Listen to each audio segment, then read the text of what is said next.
quero convidar vocês para uma caminhada um pouco diferente do que aquela que normalmente nós temos aqui na nossa comunidade aos domingos, ok? Essa é uma caminhada que vai demandar de você, especialmente, talvez nos primeiros 20 minutos dessa mensagem, uma maior concentração, porque eu não vou estar falando ao seu coração, eu vou estar falando à sua mente. Então, queria pedir uma coisa para você. Primeiro, que você poupasse movimentação. Segundo, até para os nossos queridos que estão em pé, se quiserem se assentar, fiquem à vontade, tá bom? E aí, eu quero convidar você a acompanhar o meu raciocínio, porque essa primeira parte da mensagem dessa manhã, ela é que nem aquelas balas que são durinhas por fora, e assim você bota na boca e você fica com medo até de quebrar o dente, se você forçar a barra.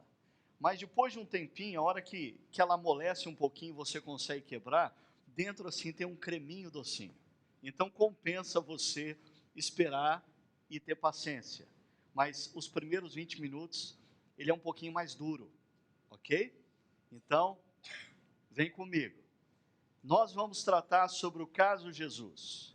Perguntas que demandam respostas. E, ao longo das próximas 3 semanas, vão ser 4 mensagens em 3 semanas, eu vou estar levantando algumas perguntas para vocês, e vou ajudar, ou ser mais um facilitador, para que vocês mesmos cheguem à conclusão acerca de qual é a resposta para essas perguntas.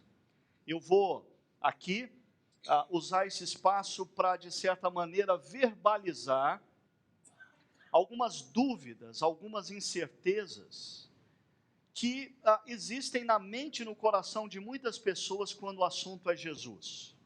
Algumas das dúvidas e incertezas que eu vou levantar aqui, certamente você já teve, ou tem, ou você já ouviu dos lábios de um amigo com quem você trabalha, com quem você convive, com o seu vizinho, quando você trouxe o assunto Jesus ou Bíblia, eles levantaram questionamentos. E eu espero que essa conversa possa prover você de informações para diluir, ou ao menos minimizar, dúvidas e incertezas. Eu quero ser bem honesto com você, especialmente você que está aqui pela primeira vez ou tem estado recentemente aqui. Eu não tenho qualquer pretensão de extinguir as suas dúvidas por completo, responder todos os seus questionamentos, até porque eu diria que a caminhada cristã, a espiritualidade cristã, lida com determinados elementos para os quais nós temos resposta. Mas existem alguns elementos da espiritualidade cristã que nós nos deparamos com mistérios. E mistérios para a ciência moderna existem para serem decifrados. Mistérios para a espiritualidade cristã existem para serem respeitados. Porque nós conhecemos de Deus e da sua vontade o que Ele nos deu a conhecer. Existem coisas que nós não sabemos e Ele simplesmente não nos deu a conhecer.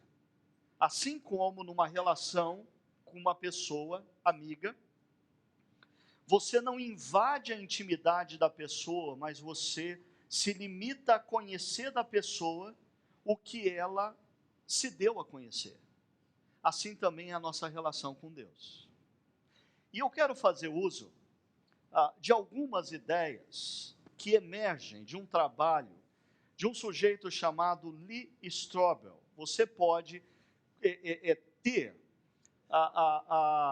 o resultado final de toda a pesquisa do Lee Strobel sobre o caso Jesus nesse livro, Em Defesa de Cristo. Esse livro vai estar sendo vendido aqui, assim como outros livros relacionados a essa série. Quero sugerir também você que não conhece o clássico da literatura cristã, Mais que um Carpinteiro. Excelente livro. Vai estar sendo vendido aqui também, Mais que um Carpinteiro. Mas o Lee Strobel, na década de 80, ele era o editor-chefe do Chicago Tribune, o maior jornal da cidade de Chicago, nos Estados Unidos. E a esposa dele começou a frequentar uma igreja. E ele era ateu, convicto, assumido. E se você é ateu ou é simpatizante dessa posição, certamente sabe o frio na barriga que dá quando a sua esposa ou seu marido resolve frequentar uma igreja. E o Lee Strobel ficou muito preocupado com esse negócio. E ele resolveu ir com a esposa na igreja. E diante do que ele ouviu, não que ele tenha se convencido acerca da veracidade do cristianismo, mas ele deu início a uma busca pessoal, por encontrar respostas se o cristianismo realmente tem bases sólidas e consistentes, ou se o cristianismo é uma grande farsa que ilude inúmeras pessoas por 2000 anos. Deixa eu apresentar para vocês, num curto vídeo, o início dessa jornada de Lee Strobel.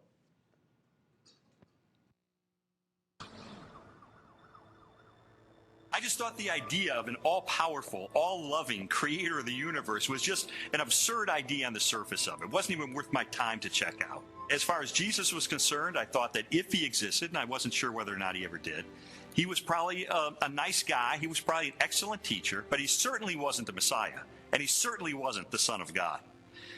Now, my wife was more in spiritual neutral. She was more of an agnostic, whereas I was more antagonistic toward Christians. I just didn't know where all the pieces fit together. I didn't know who Jesus was or how he fit into the picture. Lee was antagonistic towards God. I was simply confused. There really was no room for God in my relationship with Leslie when we were dating and when we got married, but you know what? We were happy. We didn't have any problem with that. When I first started going to church, Lee responded very negatively. He basically told me that this is not what he had signed up for, that when we had gotten married, he had life planned in a way that did not involve church. My biggest fear with Leslie was that she was going to turn into some religious prude or something, and I thought nothing good can possibly come out of this. But even though I had all these negative ideas of things that were going to happen, in the ensuing months, I began to see positive changes in her character and in her values and the way she related to me and the children. And it was winsome and it was attractive. And so when she invited me to go to church with her on January the 20th of 1980, I thought, you know what, I'm going to go. Get her out of this cult, that she's gotten involved in. He did go in with his reporter's notebook so he could take notes and try to find the scandal. Well, the pastor gave a talk that day called Basic Christianity, and he just systematically laid out what it is that Christians believe. And my mind was blown because I had all these misconceptions, and he really did straighten me out on a lot of things. And I remember walking out that day saying two things. First of all, I was still an atheist. He didn't convince me that day that God exists. But secondly, I realized if this is true, this has huge implications for my life. Lee's approach was very different from mine. Mine was mostly a heart issue. I wanted to know that God was real, and the way that was real for me was experientially. And for Lee, it was more about documentation, about being able to have facts that proved it true. Well, I was a journalist, so there was really no problem with me picking up the phone and calling a scholar and saying, hey, I'm Lee Strobel, I'm with the Chicago Tribune. I'd like some background information about the New Testament. And so I would do that, and I thought it was going to be so easy to expose the fallacious thinking behind Christianity. But as it turned out, it took me almost 2 years of my life to investigate these issues. It really was, in a sense, the most exciting story I'd ever pursued as a journalist. Assim como Lee Strobel, a nossa caminhada aqui vai girar em torno da pessoa e dos ensinamentos de Jesus. E o que nós conhecemos acerca de Jesus sua vida, seus ensinamentos, nós encontramos nos chamados evangelhos, evangelho de Mateus, Marcos, Lucas e João, que são os evangelhos tidos pela igreja cristã como os evangelhos canônicos. Existem outros evangelhos escritos posteriormente por grupos chamados de gnósticos, que não foram aceitos pelos primeiros pais da igreja como legítimos, porque eles acrescentavam muito mais da filosofia grega à imagem de Jesus do que exatamente quem Jesus foi e quem Jesus ensinou. Agora, mesmo quando nós iniciamos uma conversa sobre Jesus, a partir dos evangelhos, nós nos deparamos com dois grandes problemas. O primeiro problema, que não é tão grande hoje em dia, é acerca da historicidade de Jesus. Jesus foi efetivamente um personagem histórico. Hoje em dia, os ateus, os céticos em relação ao cristianismo, poucos ousam questionar a historicidade de Jesus. Mas mesmo assim, eu vou entrar nesse ponto já já. O ponto talvez mais difícil para pessoas que estão iniciando uma investigação é acerca dos registros sobre Jesus, os evangelhos. Mateus, Marcos, Lucas, João. Emergem perguntas do tipo: mas quem me garante que o que eles registraram é efetivamente o que aconteceu? Quem me garante que Jesus realmente disse isso que está ali? Quem me garante que gerações posteriores não adulteraram esses manuscritos para que hoje nós tivéssemos em mãos, na verdade, uma compilação do que inúmeras gerações pensaram e acrescentaram acerca da fé cristã? Certamente você já ouviu ou já pensou em coisas assim. Mas deixa eu ir então primeiro para a questão da historicidade de Jesus, que essa é um pouquinho mais fácil, como eu já disse. Hoje, ateus e céticos em relação ao cristianismo, pouquíssimos se atrevem a afirmar que Jesus não foi um personagem histórico. Mas, por exemplo, quando nós falamos de testemunhos externos aos evangelhos de Mateus, Marcos e Lucas, e João acerca de Jesus, o primeiro nome que emerge é o nome do historiador judeu Flávio Josefo.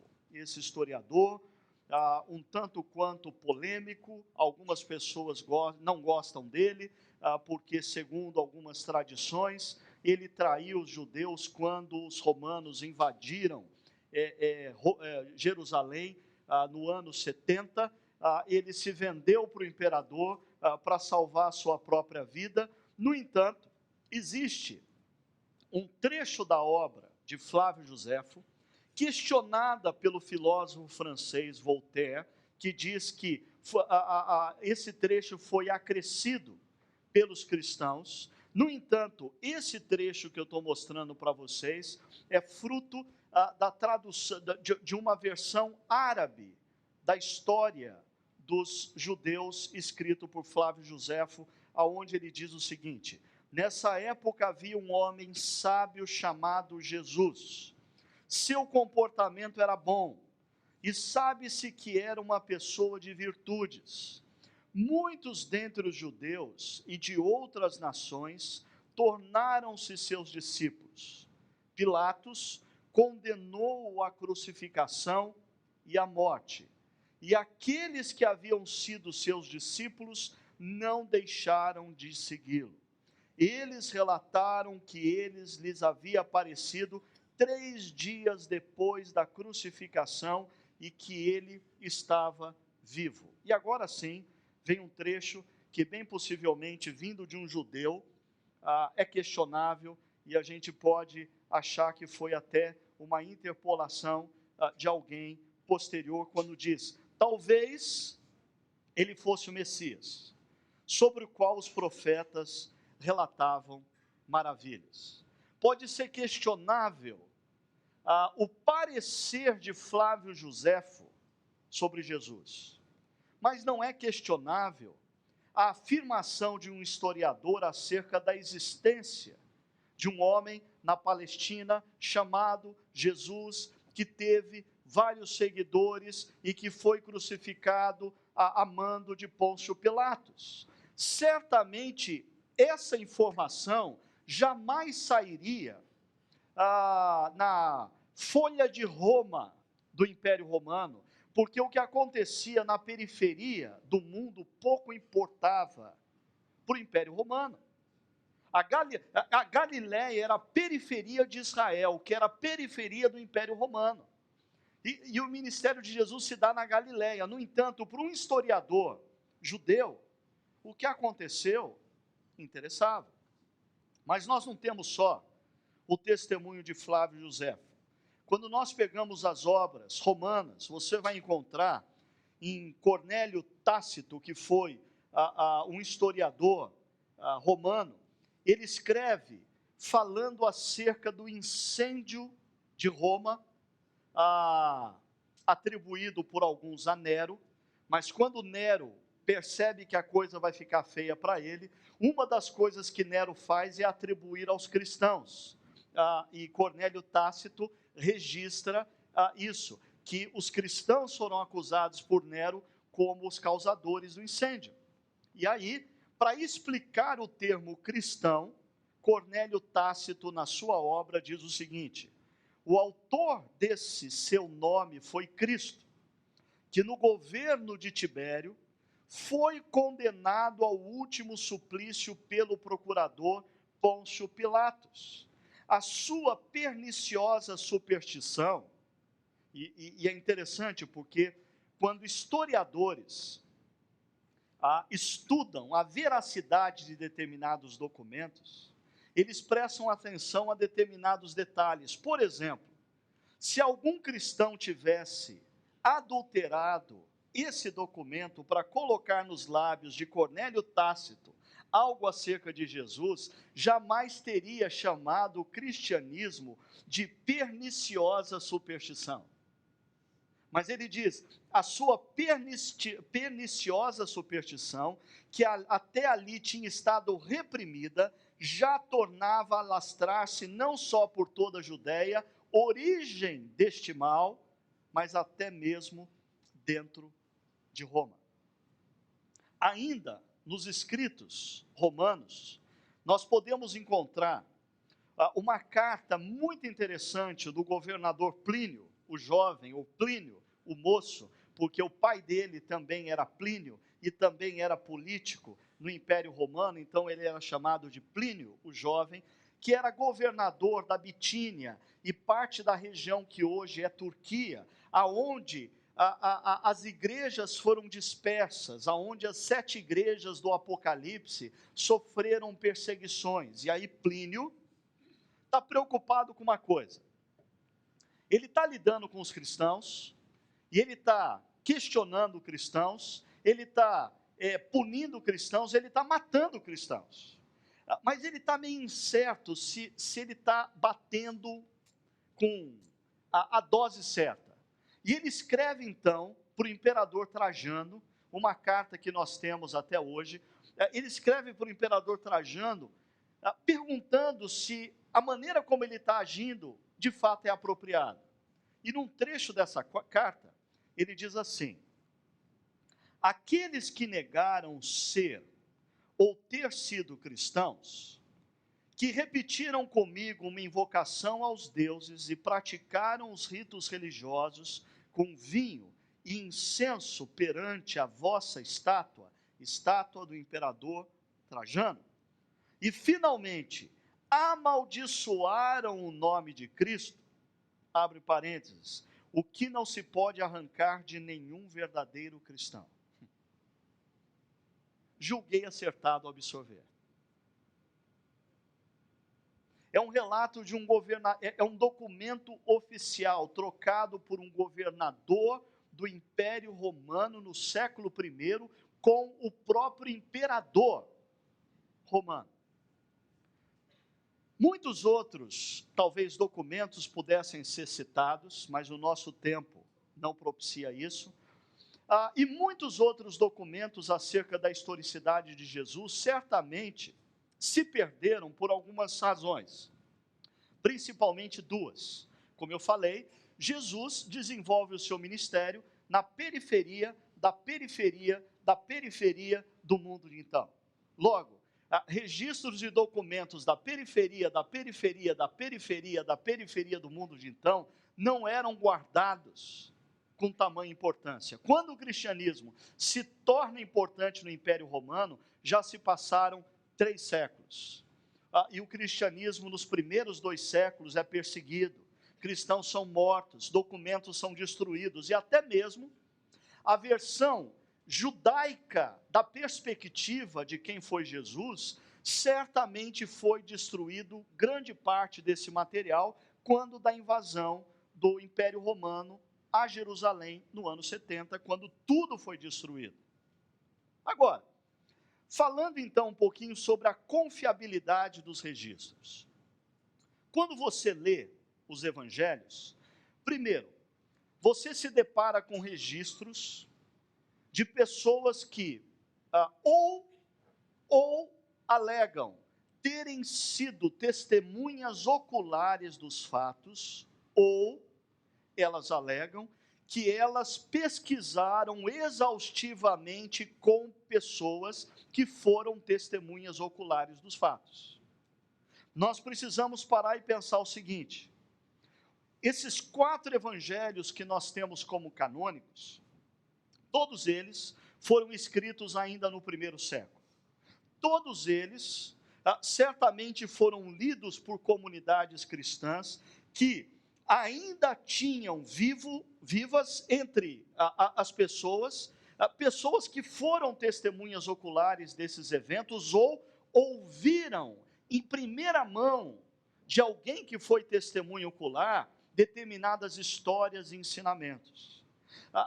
Por que eu estou alegando isso?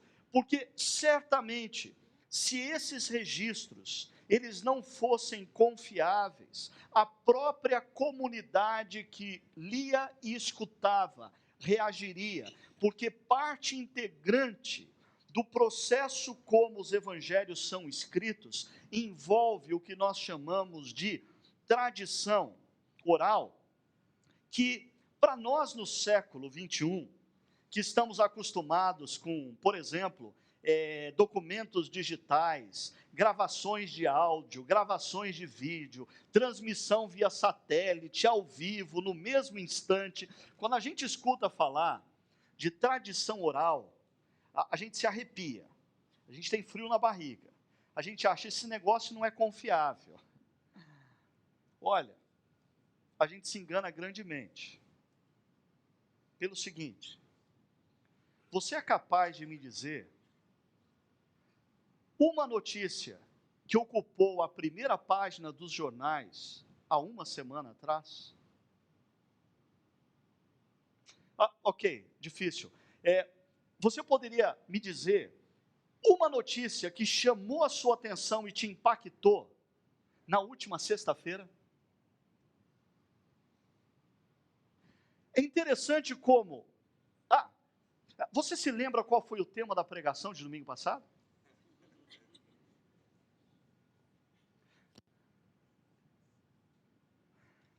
Existe uma falácia, dentre várias, nesse mundo moderno, positivista, ocidental, no qual a gente se acha melhor do que todas as culturas do passado ou paralelas à nossa. Se você pegar, por exemplo, na tradição oral judaica, um rabi, antes de estar pronto para ensinar, pega a sua Bíblia, os primeiros 5 livros da Bíblia, o Pentateuco ou a Torá judaica, ok? Você sabe quanto tem de volume ali, né? Ok. Um rabi, antes de ensinar, ele precisava decorar toda a Torá. Um rabi tinha a Torá toda na sua mente. A gente não calcula o dano que esse mundo digital tem feito para nós. Até mesmo para a igreja. Esse negócio de, se a pregação for boa, eu acesso durante a semana na internet e escuto com calma. Isso vai fazendo com que, na verdade, a gente não viva intensamente as palavras que são pronunciadas, não reflita profundamente naquilo que a gente está vendo. Tudo nesse mundo ocidental, digital, se a gente achar interessante, a gente procura mais tarde para investigar com mais profundidade. Mas no mundo antigo, a palavra tinha que ser proferida com exatidão. E a palavra proferida com exatidão, ela precisava ser ouvida com profunda atenção. E aí, quando se chegava em casa, ia se contar para o filho a história que ouviu, era muito importante que essa história fosse contada com a maior exatidão possível. E assim a tradição oral, ela era feita. E mais, a tradição oral era confirmada pela comunidade, não pelo indivíduo. Porque quando alguém, numa comunidade cristã primitiva, ainda sem os escritos dos evangelhos, dizia assim: olha, porque Jesus, certa ocasião, estava no monte tal, e disse tal coisa, e dentro da comunidade existiam pessoas que tinham sido testemunhas oculares, ou pessoas que tinham ouvido a história em primeira mão. Essas pessoas certamente levantavam a mão e falavam assim: desculpa, mas acho que você está meio enganado, não foi no monte tal, foi no outro monte. O que ele disse naquele monte foi isso, isso, isso. Então a tradição oral, ela ia sendo ajustada pela própria comunidade. Existe no mundo antigo uma profunda reverência pelo que é chamado de tradição oral, e não essa desconfiança que nos cerca no mundo digital. Outra coisa, como confiabilidade dos registros, eu argumento as contradições. Muitos críticos acerca da espiritualidade cristã e dos evangelhos dizem assim: mas o texto bíblico é cheio de contradições. Num evangelho, Jesus cura 2 cegos, no outro cura 1. Num evangelho, primeiro ele vai para tal lugar, depois vai para o outro. Primeiro, pessoas que levantam esse tipo de questionamento, eles não percebem que a natureza dos evangelhos não é uma natureza documentária, não é uma natureza histórica. Os evangelistas não estão preocupados em contar a história cronologicamente, eles estão pregando, e o centro da pregação deles é: nós encontramos quem é o Messias, ele é Jesus. E eles, assim como todo pastor na atualidade deveria fazer, eles são sensíveis ao público para qual eles estão pregando. Então, os textos dos evangelhos são escritos para públicos específicos, e as histórias, a ordem das histórias e a ênfase dos fatos são colocadas levando em conta quem é o público. Agora, dá uma olhada o que Lee Strobel, depois de pensar e refletir e ouvir outros sobre as contradições, qual é a conclusão que ele chega sobre esse fato das contradições? Even though I became convinced that ancient cultures could pass along oral tradition reliably over time, I still had an obvious objection to the New Testament, and that was, isn't it really filled with contradictions? One of the issues people often raise is the question of apparent contradictions between the Synoptic Gospels, where there's a parallel story. For example, Matthew tells the story of 2 blind men being healed, whereas in Mark's account there's only 1 blind man. How can we get this contradiction? The vast majority of these apparent contradictions, however, are quite easily resolved. Mark describes only one of the 2 blind men, the one who is most prominent, obviously, or perhaps even the one who became a disciple of Jesus and became prominent in the later church. So most of these apparent contradictions are quite easily resolved. Had every single account given us exactly the same detail, we might have accused them of some form of collusion, of having gotten together and carefully planned out how they were always going to tell the story with with the exact number of details, but then one doesn't have independent testimony at all.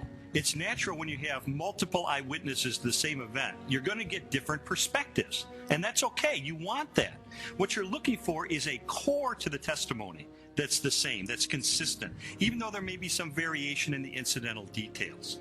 If you're in a court of law and you have multiple witnesses come in and testify to the exact same thing, the first objection that's brought up is to say collusion. They got together. They orchestrated their testimony, and their credibility is shot.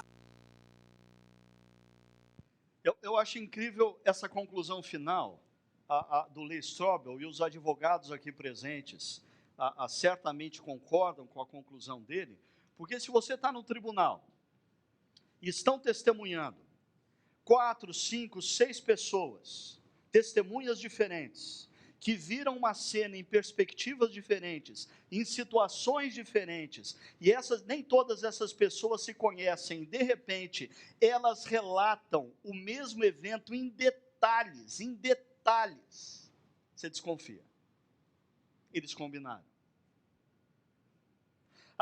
E se os evangelhos fossem uma invenção dos primeiros discípulos, ainda mais nós temos base arqueológica para dizer que, por exemplo, Mateus e Lucas, eles se inspiraram primeiramente nos relatos de Marcos. Posteriormente, João escreve o último dos evangelhos em termos de tempo. Agora, a pergunta é, você acha que Mateus e Lucas não tomariam cuidado para averiguar, peraí, deixa eu ver, o que Marcos disse aqui, porque eu não posso contradizer, porque daí o pessoal pega a gente. Mas não existe essa preocupação entre eles. E um último assunto, acerca da credibilidade dos registros dos evangelhos, diz respeito aos manuscritos. É interessante você parar para pensar o seguinte: quando Deus, 2000 anos antes de Jesus, escolhe um indivíduo chamado Abraão, para fazer dele um povo, e desse povo vir aquele que iria ser o redentor, não daquele povo, mas da humanidade, Deus começa a preparar toda a cultura desse povo para o que vai acontecer. Uma das coisas é o fato de que na cultura hebraica existe uma profunda precisão na manutenção dos manuscritos, dos textos, através daquela classe chamada e conhecida no Novo Testamento como escribas. Existia uma profunda dedicação na cultura de Israel pela manutenção dos seus textos, o que em outros povos não era tão comum. E é esse povo que Deus vai instigando a cultura para que através dele venha aquele que vai ser o redentor, não de um povo, mas de toda a humanidade. Para você perceber a rigidez e a excelência em como eram feitos esses manuscritos, uma das grandes descobertas da humanidade, descoberta arqueológica da humanidade no século XX, é o que nós chamamos de manuscritos do Mar Morto, também conhecido como manuscritos de Qumran. Antes dos manuscritos do Mar Morto, que foram descobertos em 1947, quando nós buscávamos cópias de manuscritos do Antigo Testamento, os textos mais antigos que eram encontrados acerca do Antigo Testamento eram manuscritos de 920 a 1008. 2 textos e manuscritos diferentes. Deixa eu tentar explicar novamente isso. Aqui nós estamos em 2013, ok? Os textos do Antigo Testamento foram compilados, sei lá, de 400 antes de Cristo para trás, mais ou menos. Os manuscritos mais antigos que nós tínhamos, eles estão aqui, por volta de 900 a 1000 depois de Cristo. Ou seja, existe um gap de quase 1500 anos entre o manuscrito mais antigo e quando o texto foi composto. É muito tempo, não é? Agora, em Qumran, nós encontramos manuscritos datados de 150 antes de Cristo a 70 depois de Cristo. Ou seja, em termos de arqueologia bíblica, de precisão dos textos bíblicos, de nós checarmos o que está na nossa versão bíblica para o que está no manuscrito, nós ganhamos aproximadamente 1000 anos de proximidade com a época em que o texto foi composto. E mais, quando comparado os textos anteriores, ou os manuscritos anteriores, com as partes encontradas em Qumran, 95% dos textos encontrados em Qumran conferem exatamente com os textos e manuscritos que nós tínhamos dos anos 900 e 1000 depois de Cristo.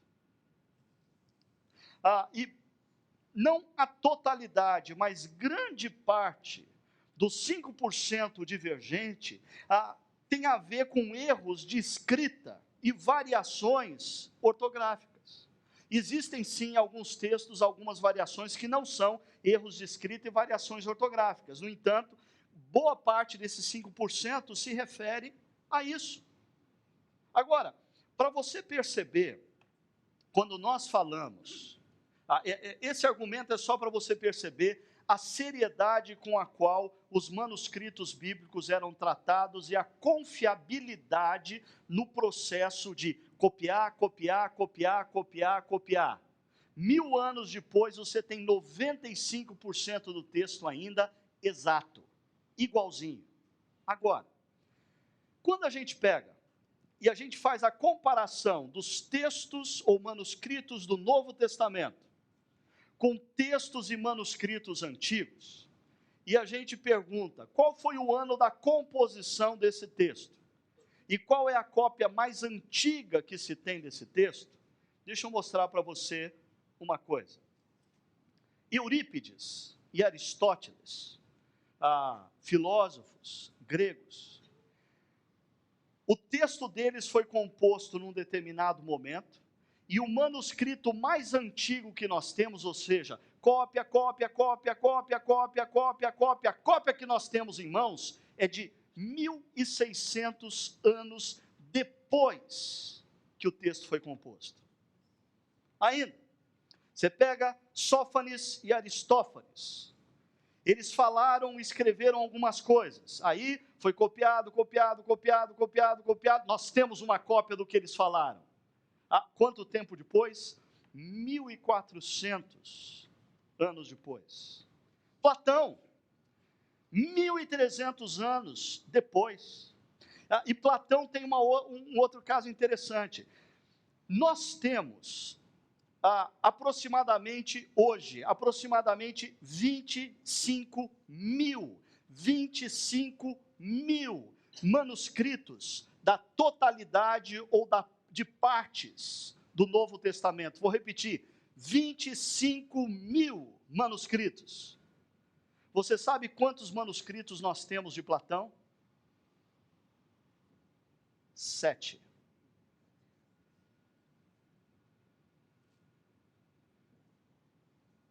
Demóstenes, da composição, a cópia, 1200 anos. O Novo Testamento, da composição, a cópia, de 40 a 200 anos.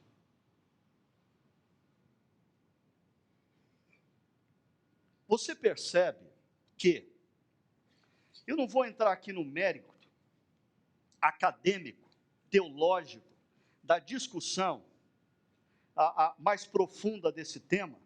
No entanto, eu queria destacar para vocês o seguinte, vocês percebem que não existe o mesmo peso quando o assunto é, por exemplo, filosofia grega, de quando o assunto é Jesus e os evangelhos. Por que será? Eu tenho uma dica. Se Platão realmente disse o que está escrito que ele disse, a minha vida continua a mesma. Se Aristóteles estava certo em tudo o que ele disse, a minha concepção de mundo muda, mas a minha vida com a minha esposa, com meus filhos, meu trabalho, continua basicamente a mesma. Mas se Jesus Cristo disse o que está registrado,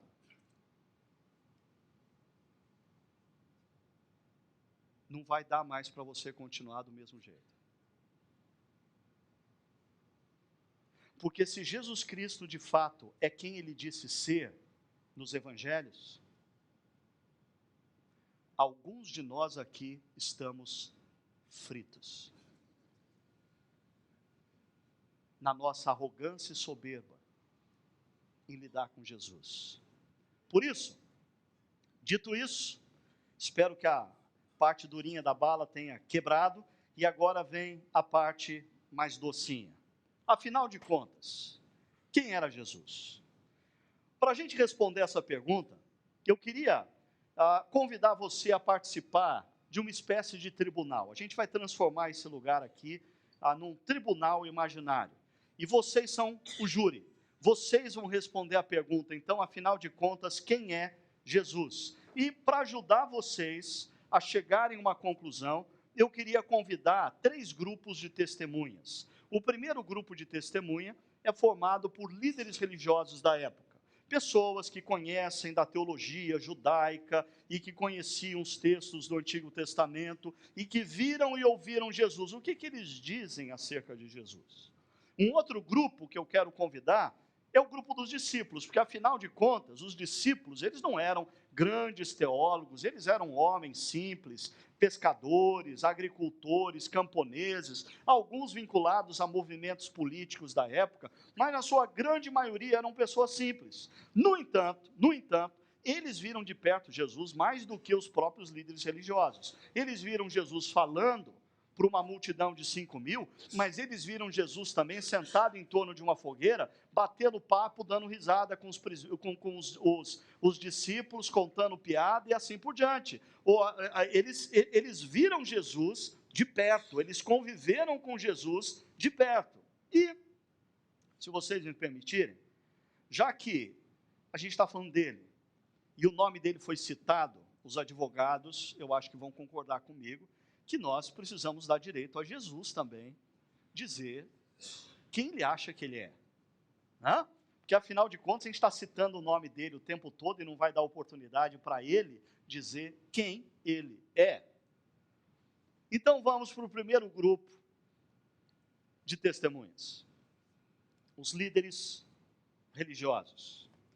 Para tanto, eu queria trazer o depoimento deles que se encontra em João, capítulo 6, depois que Jesus faz a multiplicação dos pães, e o povo vem atrás de Jesus, e Jesus diz, eu sei que vocês não estão atrás de mim, vocês estão atrás dos pães, e aí Jesus aproveita essa deixa para dizer assim, olha, Moisés foi instrumento de Deus para dar o maná para o povo durante o tempo da peregrinação, mas o maná era passageiro. O verdadeiro pão que vem do céu sou eu. Eu sou o pão que veio dos céus. E se você comer de mim, você vai ter a vida eterna.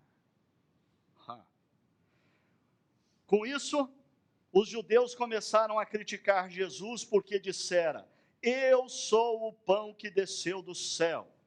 E diziam, este não é Jesus, o filho de José? Não conhecemos seu pai e sua mãe? Como ele pode dizer desci do céu? Então, os líderes judeus estão dizendo, esse Jesus é filho de José e Maria. Ele cresceu em Nazaré. Ele não desceu do céu. Ele saiu da barriga da mãe. Mais tarde, em João capítulo 8, falando de filiação, os líderes religiosos estão argumentando com Jesus que eles são filhos de Abraão. E Jesus olha para eles e diz assim: grande porcaria. O fato de vocês serem filhos de Abraão não muda nada, porque vocês não são filhos de Deus. Oh, peraí. Isso vai contra a nossa teologia, disseram os líderes judaicos. Jesus argumenta: ora, na mente de vocês, vocês estão tramando um assassinato, a minha morte. O coração de vocês está cheio de mentira a meu respeito. Pergunta: quem é o pai dos homicídios e das mentiras? Vocês são filhos dele. Mas Jesus diz claramente: vocês são filhos do diabo. Diante disso, os judeus exclamaram: agora sabemos que você está endemoniado. Abraão morreu, bem como os profetas, mas você diz que se alguém guardar a sua palavra, nunca experimentará a morte. Que poder você tem? Mais tarde, em João 10, depois de que Jesus fez uma analogia sobre o bom pastor, o rebanho que escuta e reconhece a voz e que segue o pastor, ou seja, aqueles que guardam a palavra de Jesus. Jesus entra num outro confronto e de repente os líderes judaicos pegam em pedras. Estão prontos para apedrejar Jesus. Jesus então diz assim: eu lhes mostrei muitas boas obras da parte do Pai. Por qual delas vocês querem me apedrejar? Em outras palavras, Jesus está falando assim: já que eu vou levar pedra, deixa-me saber por que eu vou levar pedra. Vocês vão me apedrejar por quê? Por que obra? Por eu ter curado um cego? Por eu ter levantado um paralítico? Por que obra vocês vão me apedrejar? Responderam os judeus: não vamos apedrejá-lo por nenhuma boa obra, mas pela blasfêmia. Por quê? Olha só, você é um simples homem, nem fez teologia com a gente, não tem diploma do seminário teológico farisaico de Jerusalém, e se apresenta como Deus? Então, os líderes religiosos presentes no nosso tribunal respondem essa pergunta: afinal de contas, quem era Jesus? Dizendo: ele era homem, filho de José. Não tem nada dessa história de concebido pelo Espírito Santo. Filho de José. O pai dele tem nome, o pai dele não é Deus, é José. Ele é um endemoniado ou endemoninhado, que também é certo. Eu tenho dificuldade de ouvir essa expressão, mas os professores de português dizem que é certo, então está aí. E eles dizem também que Jesus é um blasfemo, herege. Eles jogam pesado, né? Mas é isso que eles pensam de Jesus, e a gente tem que respeitar. Então, eu queria pedir licença para eles saírem da sala, e eu queria convidar os discípulos de Jesus para entrarem, porque eu queria ouvir o que os discípulos de Jesus dizem acerca de Jesus. Vamos então para um outro evangelho. Em Mateus capítulo 16, nós encontramos o seguinte relato: chegando Jesus à região da Cesareia de Filipe, perguntou aos seus discípulos: quem os homens dizem que o Filho do Homem é? Esse é um conceito teológico. Eu já volto a ele. Eles responderam: o povo diz que o Filho do Homem é João Batista, outros acham que é Elias, outros Jeremias e outros um dos profetas. Esse conceito Filho do Homem, Jesus puxa de Daniel capítulo 7, verso 13 e 14. O verso 13 diz assim: na minha visão à noite, o profeta Daniel diz, vi alguém semelhante a um filho de um homem.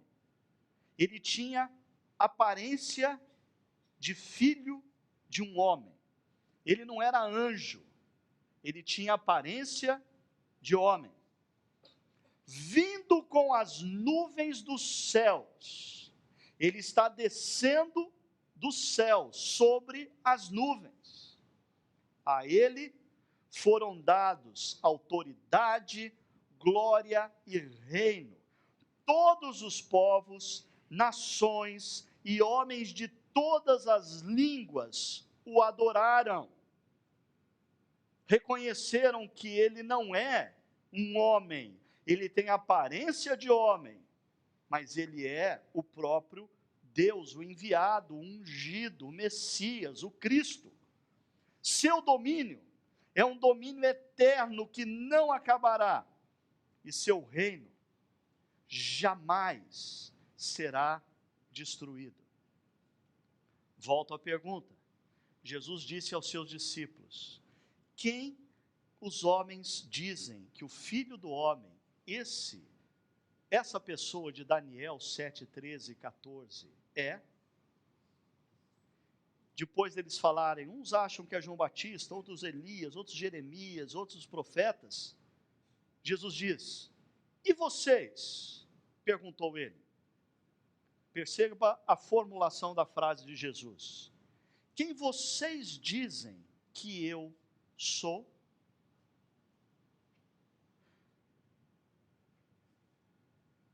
Se os discípulos eram espertos como vocês são, certamente você levantaria a mão e diria assim: peraí, Jesus, o senhor estava falando do Filho do Homem, agora o senhor perguntou do senhor. Porque, perceba, Jesus, no verso 13, disse: quem os homens dizem que o Filho do Homem é? Quem é a pessoa de Daniel 7, 13 e 14? E depois eles responderem, Jesus diz assim: e vocês? Quem vocês dizem que eu sou?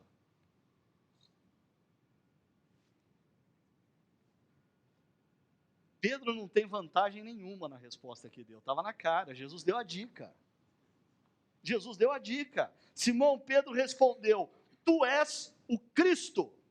E perceba, Cristo é título, não é nome. Cristo é a palavra grega para o termo teológico Messias de Daniel 7, que usa filho do homem. São sinônimos na cultura e na teologia judaica.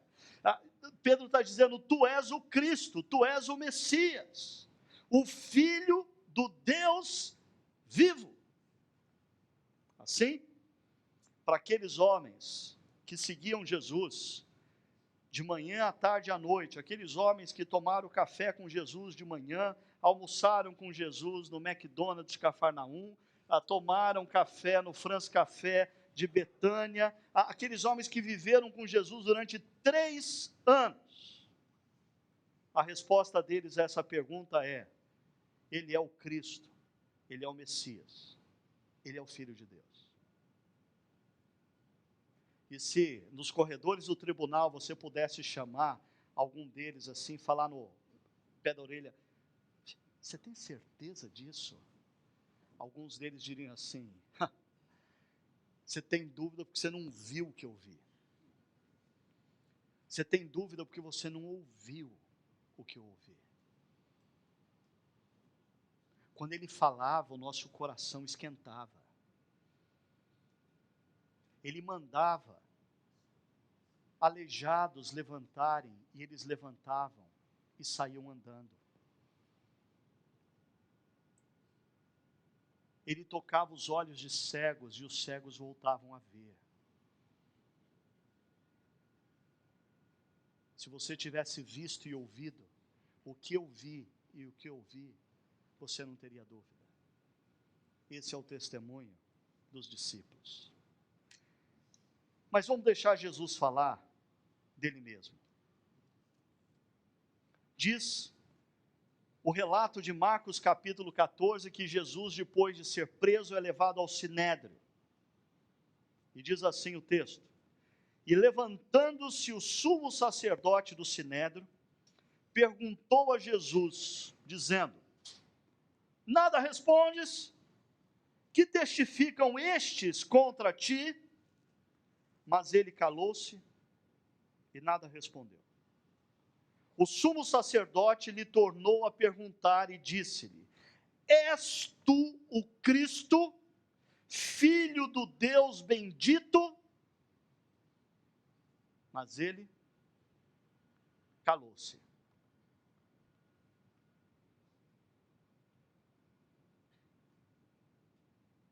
E nada respondeu. O sumo sacerdote então insistiu, dizendo: És tu o Cristo, filho do Deus bendito? Preste atenção nisso, aqui comigo. E Jesus disse-lhe: Eu sou.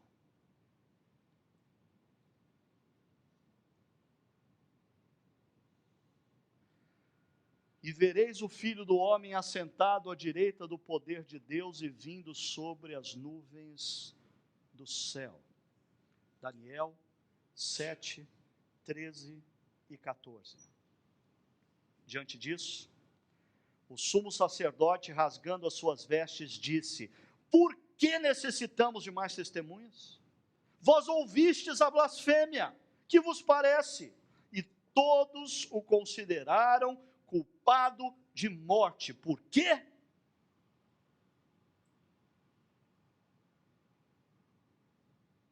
Porque ele disse que ele era o próprio Filho do Deus vivo, o Messias prometido, o Deus encarnado que entrou na história. E alguns começaram a cuspir nele e a dar-lhe punhadas, e os servidores davam-lhe bofetadas. Por quê? Porque ele não disse que ele era simplesmente um mestre, porque ele não disse que ele era simplesmente um dos profetas, porque ele não disse que ele era um ser evoluído, porque ele não disse que ele era um anjo de luz. Ele sofreu isso porque ele disse que ele era o próprio Filho do Deus vivo, o ungido, o enviado, o Messias, o Cristo. Assim, nós temos 3 depoimentos e 3 respostas. E a gente está chegando para o momento em que você tem que responder a pergunta. Os líderes religiosos dizem que Jesus é um blasfemo, um herege, e merece morrer. Os discípulos que viveram com ele diz que ele é o Messias, o Filho de Deus. E o próprio Jesus diz que ele é sim o Messias, o Filho de Deus. Aqui nós temos 2 problemas, e eu quero chamar outra vez a atenção da sua mente, porque é muito importante você responder 2 problemas que eu vou colocar. O primeiro deles é: mas mesmo você tendo falado sobre a confiabilidade dos registros nos evangelhos, quem me garante que Jesus realmente disse isso? Quem me garante que os discípulos não colocaram isso na boca de Jesus? Pergunta que eu faço para você que pensa assim é: por que então Jesus morreu?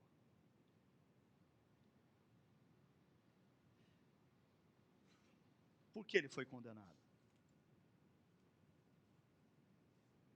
Porque ele era um revolucionário. Jesus não foi condenado pelos romanos. Ele foi condenado pelos judeus. A acusação é teológica. A acusação não é política.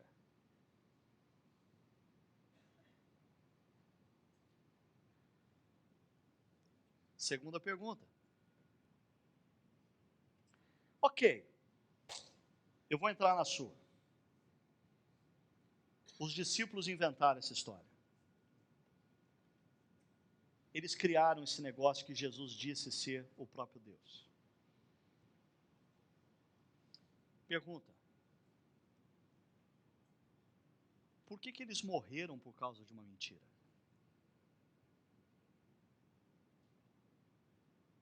todos eles, ou a grande maioria, morreu de forma violenta. Alguns crucificados de cabeça para baixo, outros queimados, outros jogados às feras. Sabe por quê? Você viu a carta de Plínio, o jovem. Bastava eles dizerem assim: não, era uma mentira, eu vou adorar o imperador, volto às práticas pagãs, e estava tudo resolvido. Mas eles disseram, ele disse, e nós cremos. E diante do que nós ouvimos e vimos, a gente não tem como voltar atrás.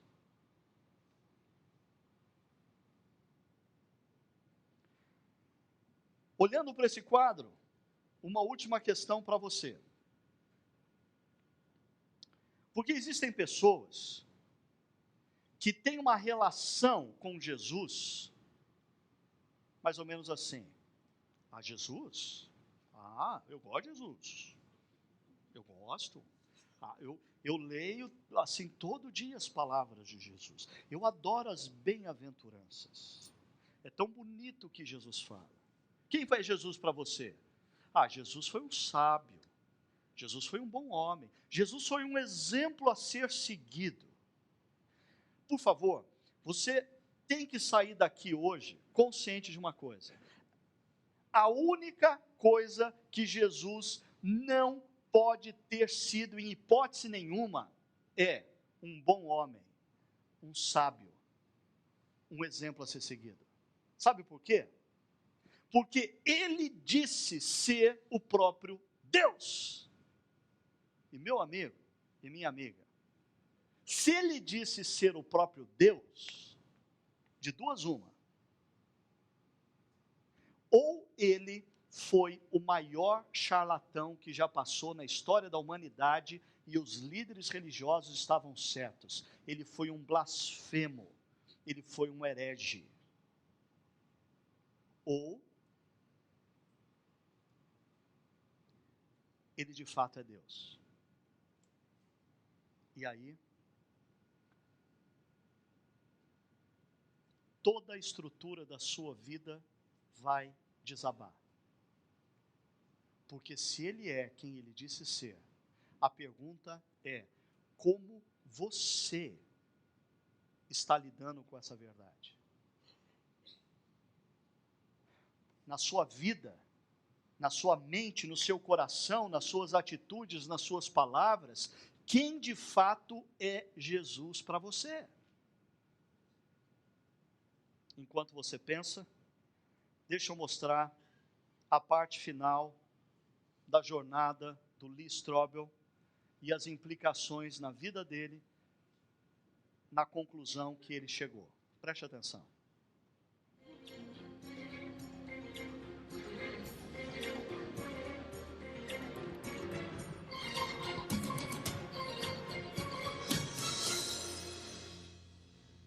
The evidence accumulated over time until November the 8th of 1981, which is sort of when I reached a critical mass. I remember going alone in my room, and I took a yellow legal pad and put a line down the middle, and on one side I started to list all of the evidence I had encountered for Jesus Christ being the Son of God, and on the other side all the negative evidence against that. And I wrote page after page, and finally I put my pen down. I said, wait a minute. In light of this avalanche of evidence pointing toward the truth of Christianity, it would require more faith for me to maintain my atheism than to become a follower of Jesus Christ.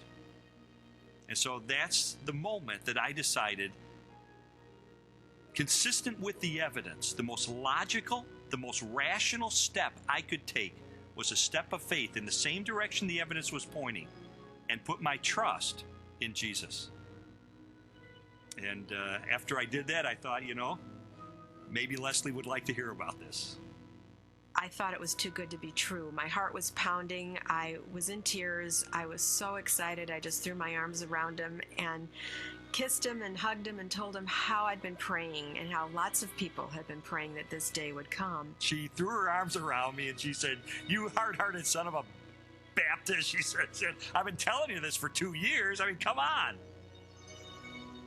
And that began a transformational process for me, where over time, my philosophy and my attitudes, relationships, parenting, worldview, all of that began to change over time for good, really for good. When Lee became a Christian, his whole life started to change to the extent that our 5-year-old daughter, who also saw those changes, went to her Sunday school teacher and told her that she wanted Jesus to do in her life what he had done in her daddy's life. Jesus said, "You shall know the truth, and the truth will set you free." And you know, that's my story. It was someone who said, I'm going to investigate this stuff with an open mind, let it take me wherever the evidence will take me. And what I discovered in the end is Jesus made the claim that he is the truth, that everything hinges on his identity. In fact, everything hinges on the resurrection, because anybody can claim to be the Son of God. If Jesus really did return from the dead, then he is who he claimed to be, and that changes everything. But what about your own journey? I'd really encourage you, if you've never done it, to investigate the evidence for yourself, but make 3 resolutions up front. Number 1, make it a front burner issue in your life.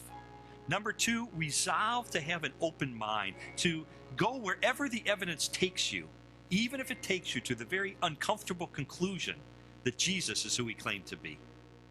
And then finally, resolve that once the evidence is in, you will reach a verdict in the case for Christ. Então eu tenho 3 desafios para lançar para vocês aqui. O primeiro, para aqueles que não têm qualquer relação efetiva com Jesus, baseado em espiritualidade, para esses que acham Jesus um bom mestre, um bom homem, um exemplo a ser seguido. Que tal você hoje iniciar uma jornada pessoal que vai consistir em algumas coisas? Primeiro,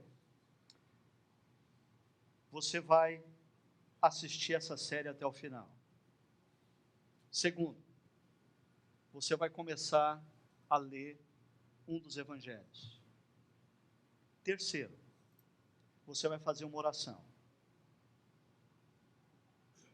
Não, você não precisa nem crer para fazer a oração. Eu vou até te ensinar a oração. Você diz assim: Deus, eu não sei se você existe, mas se o Senhor existe, e se Jesus é quem ele disse ser, me mostra.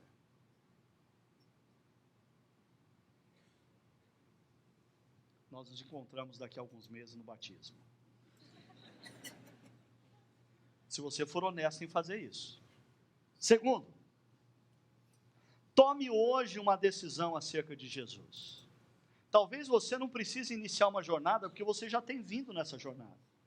E hoje é o dia que você tem que fazer uma oração diferente, dizendo: Jesus, eu me rendo. Eu te reconheço como Deus, e eu reconheço que o que o Senhor fez foi por mim. Eu quero ser o teu discípulo. Eu me rendo. Terceira possibilidade: você já é discípulo, você já compreendeu isso, você já se rendeu, mas você tem levado uma vidinha sem vergonha.